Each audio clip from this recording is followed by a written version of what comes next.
13 अप्रैल 1919 को शाम करीबन 4:30 बजे शांतिपूर्ण सभा कर रहे तकरीबन 25-30 हजार लोगों पर अचानक गोलीबारी शुरू हो जाती। 10 मिनट तक लगातार गोलीबारी चलती रही। हजारों लोग गोली का शिकार बनकर जमीन पर गिर पड़े। चारों तरफ खून ही खून फैल गया। चीख पुकार की आवाज़ों से पूरा क्षेत्र गूंज उठा, लेकिन गोलीबारी तब जाकर रुकी जब राइफल में गोलियां खत्म हो गई। दोस्तों, ये कहानी है अंग्रेजों के सबसे बड़ी बर्बरता की, जिसे जालियांवाला बाग हत्याकांड के नाम से जाना जाता है। आज भी अमृतसर में जालियांवाला बाग के गोलियों के निशान इसके गवाह हैं। वहाँ पर बना हुआ शहीद स्मारक भारतीयों के शहीद का प्रतीक चिन्ह है और ये भारतीय इतिहास की उस कहानी को दर्शाता है जब अंग्रेजों ने भारतीयों के विरुद्ध बर्बरता की सारी सीमा को पार कर दिया था। तो स्वागत है दोस्तों द हिस्ट्री फाइल्स के आज के इस अंक में। आज की कहानी जालियांवाला बाग हत्याकांड।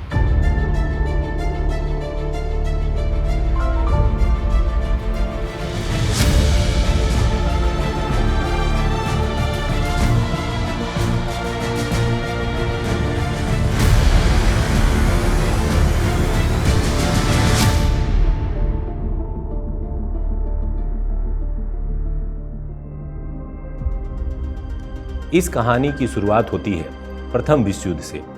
विश्व युद्ध के दौरान बढ़ी हुई महंगाई, बेरोजगारी, गरीबी ने लोगों के जीवन को दुष्कर कर दिया था। ऐसे में ब्रिटिश विरोधी राष्ट्रीय भावना भारत में तेजी से बढ़ने लगी। अंग्रेजों ने भारतीय राष्ट्रीयता के बढ़ते इस प्रभाव को कुचलने का प्रयास किया। फरवरी 1919 में सिडनी रॉलेट की अध्यक्षता में एक कमेटी का गठन किया गया और उसके सुझावों पर पारित हुआ रॉलेट एक्ट, जिसका मुख्य उद्देश्य था एक अलग न्यायपालिका का गठन कर भारतीय राष्ट्रवाद से जुड़े लोगों को कुचलना, अर्थात भारतीय राष्ट्रवादी भावनाओं से प्रेरित लोगों को कारागार में डाल देना।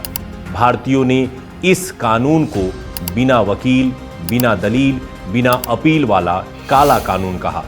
पूरे भारत में इस शोषणकारी एक्ट के विरोध में आंदोलन प्रारंभ हो गया। रॉलेट एक्ट के विरुद्ध गांधी जी ने पहले अखिल भारतीय सत्याग्रह की घोषणा कर दी। राष्ट्रव्यापी सत्याग्रह की घोषणा के बाद 6 अप्रैल 1919 से गांधी जी ने इस रॉलेट सत्याग्रह की शुरुआत की, जिसका प्रभाव पूरे भारत में धीरे धीरे फैलना शुरू हुआ।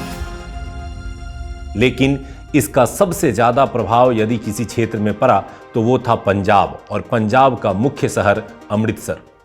9 अप्रैल 1919 को रामनवमी के दिन जुलूस का आयोजन हुआ। इस जुलूस में न केवल हिंदू बल्कि उनके साथ मुस्लिम एवं सिख भी साथ मिलकर जुलूस में भाग ले रहे थे और अंग्रेजों के खिलाफ आंदोलन की लड़ाई की घोषणा कर रहे थे। वो नारे लगा रहे थे, हिंदू मुस्लिम सिख एकता जिंदाबाद। इसी दौरान पंजाब के 2 प्रमुख स्थानीय नेता डॉक्टर सत्यपाल एवं सैफुद्दीन कीचलू को गिरफ्तार कर लिया गया और उन्हें अमृतसर से बाहर भेजे जाने की तैयारी शुरू कर दी गई। अगले दिन 10 अप्रैल 1919 को अमृतसर के करीब 50,000 लोग सड़क पर उतर आए। सड़क पर मार्च निकाला गया। अंग्रेजों ने इस भीड़ को नियंत्रित करने का प्रयास किया और इसके लिए उन्होंने गोलीबारी शुरू कर दी। कई भारतीय इस गोलीबारी में मारे गए। प्रदर्शनकारियों ने भी इसका विरोध किया और कई अंग्रेजों के विरुद्ध हत्या का प्रयास किया और इसमें लगभग 5 ब्रिटिश मारे गए। अमृतसर में कानून व्यवस्था बहाल करने के लिए जालंधर के ब्रिगेडियर जनरल रेगिनाल्ड डायर को अमृतसर बुलाया गया। जनरल डायर ने अमृतसर में शांति बहाल करने के लिए मार्शल लॉ लागू कर दिया। उसे पंजाब के उपराज्यपाल माइकल ओ डायर का भी समर्थन प्राप्त था। माइकल ओ डायर ने इस मार्शल लॉ को जारी रखने का आदेश दिया। मार्शल लॉ के तहत भीड़ को एक जगह एकत्रित होने से प्रतिबंधित कर दिया गया था। लेकिन 13 अप्रैल 1919 का दिन, जो कि वैसाखी का दिन था, अमृतसर के स्थानीय लोग जालियांवाला बाग में एकत्रित हुए, जो कि स्वर्ण मंदिर के एकदम पास में है। कुछ लोग मंदिर में जाकर के प्रार्थना के बाद जालियांवाला बाग में एकत्रित हुए थे। लगभग 25-30 हजार लोग यहाँ इकट्ठा हुए थे। शांतिपूर्ण जनसभा चल रही थी और इस जनसभा में रॉलेट एक्ट की समाप्ति तथा 10 अप्रैल को हुए गोलीबारी के निंदा का प्रस्ताव पास किया। तभी अचानक जनरल डायर अपनी फौज के साथ बाग में पहुंचता है। बाग में प्रवेश करने और निकास के लिए एक ही द्वार था। बाग के चारों तरफ ऊंची दीवारें थी। डायर ने बिना किसी चेतावनी के भीड़ पर गोली चलाने का आदेश दे दिया। 3 इंच बड़ी गोलियों को राइफल के माध्यम से फायर किया जाने लगा। ये गोलियां किलोमीटर की क्षमता वाली थीं, जिससे कुछ मीटर पर खड़े भारतीयों को मारने का आदेश दे दिया गया। गोलियां इतनी ताकतवर थी कि मांस को भेदकर हड्डियों को तोड़कर शरीर को चीर दे रही थी और भीड़ पर अंधाधुंध गोली लगातार 10 मिनट तक चलाई गई। लोग बचने के लिए यहां वहां भागने लगे। भीड़ जिस दिशा में जाती, गोलियों का रुख उसी दिशा में मोड़ दिया जाता था। बाग के अंदर एक कुआं था। लोगों ने बचने के लिए कुओं में कूदना शुरू कर दिया। तभी कुछ ही समय में लाशों से वो कुआं भर गया। कहा जाता है कि उस कुएं से लगभग 120 लाशें निकाली गई। 10 मिनट की इस गोलीबारी में हजारों लोग मारे गए, 3500 से अधिक लोग घायल हुए।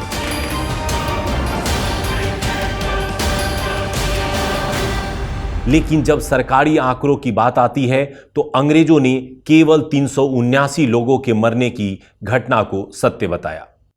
यह अंग्रेजी शासन का सबसे बड़ा नरसंहार था। इस घटना ने ब्रिटिश के चेहरे पे रखा हुआ मुखौटा उतार दिया।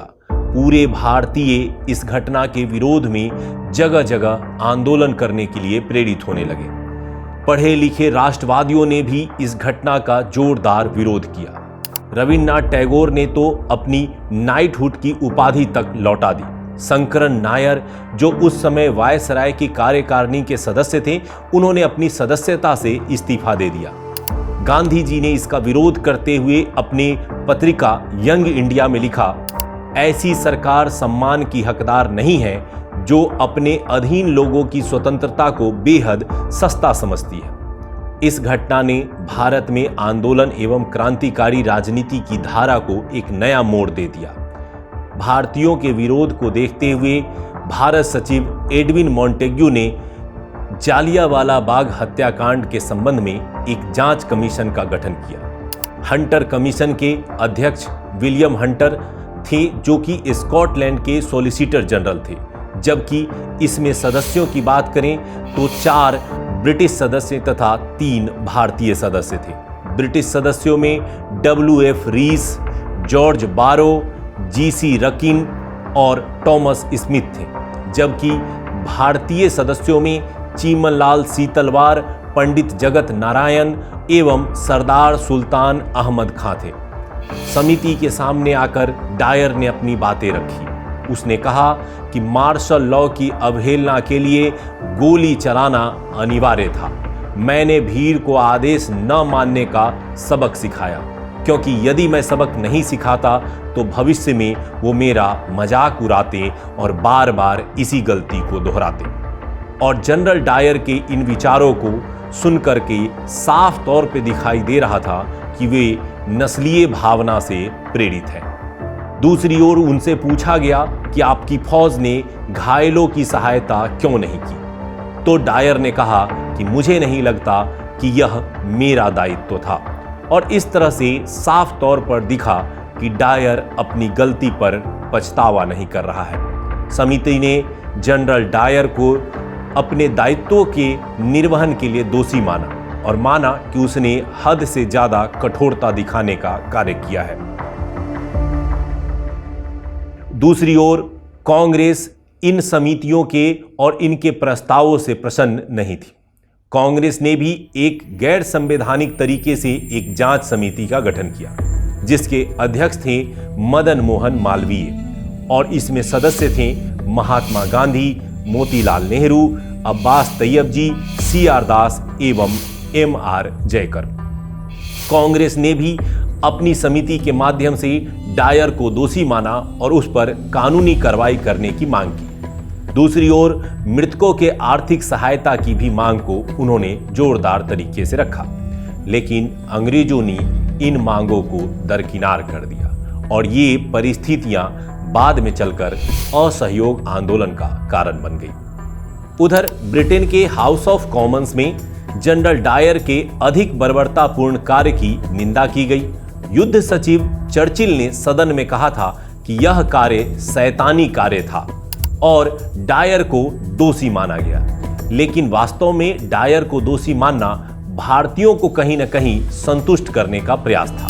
अंततः मार्च 1920 में डायर को सेवानिवृत्त कर ब्रिटेन भेज दिया गया। उसकी नौकरी समाप्त कर दी गई, लेकिन यह नाम मात्र की सजा थी, क्योंकि अंग्रेजों ने उसके आधे तनख्वाह को जारी रखा और जब वह ब्रिटेन पहुंचा तो उसे पेंशन भी दिया गया। दूसरी ओर ब्रिटेन के हाउस ऑफ लॉर्ड्स में जनरल डायर को सदन में बुलाकर सम्मानित किया गया तथा उसे 26,000 पाउंड की राशि उपहार में दी गई। और ये सारी घटनाएं दर्शाती हैं कि ब्रिटेन किस प्रकार से नस्लीय भेदभाव की भावना से प्रेरित था और वह इस घटना पर शर्मसार होने की बजाय अपना सीना चौड़ा कर रहा था।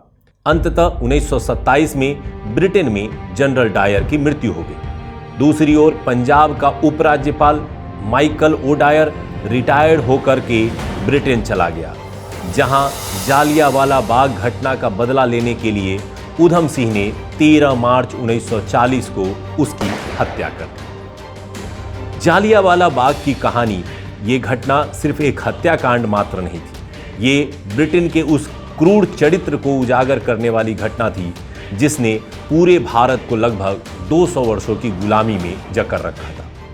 इस घटना ने भारतीयों को यह स्पष्ट संदेश दे दिया कि ब्रिटिश कभी भारतीय हितों में काम नहीं कर सकते। नतीजा क्या हुआ?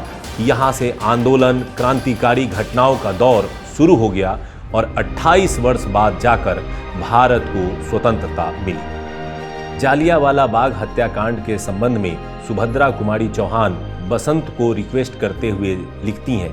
उसकी कुछ पंक्तियां हैं जो काफ़ी भावपूर्ण हैं।